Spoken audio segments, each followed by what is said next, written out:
Good morning. This is the early rundown, leading the news today. The multi-million-pound online fashion retailer Boohoo is facing the possibility of a US imports ban alongside many of its suppliers, following widespread allegations over the use of slave labor. US Customs and Border Protection is considering allegations from a British lawyer who claims Boohoo is not doing enough to stop forced labor in the Leicester factories, which make many of its clothes. Boohoo say they've been working closely with UK enforcement bodies and that investigators examining supplies in Leicester have found no evidence of modern-day slavery. Sky's Martin Brunt reports. Boohoo sells itself and its fashions to customers who are young, trendy and glamorous. In contrast, many of its clothes are made in Leicester, on a shabby industrial estate mired in allegations of factory sweatshops and slave labour. Much of Boohoo's advertising has a backdrop of America, where its sales are worth £263 million, but that market is under threat. In its global war on slave labour, the United States already bans the imports of many products, from Zimbabwean diamonds to certain Japanese video games. Now it's being urged to target Boohoo and its suppliers.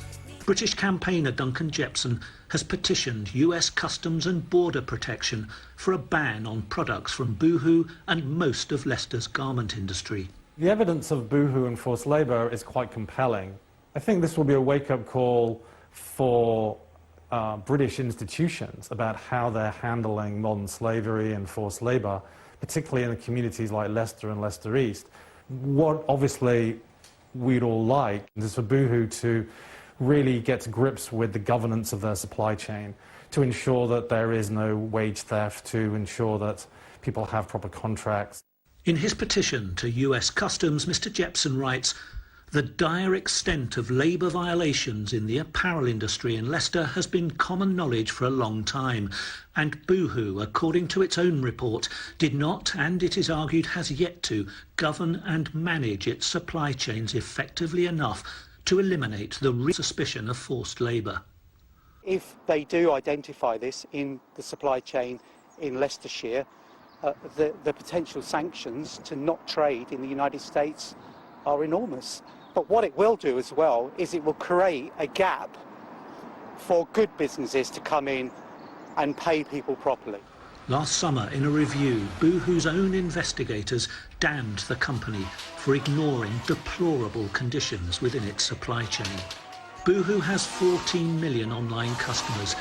Last year, its profit soared to £92 million. A month ago, it bought the online business of high street retailers Burton, Dorothy Perkins and Wallace. 40% of Boohoo's clothes are made in Leicester's factories.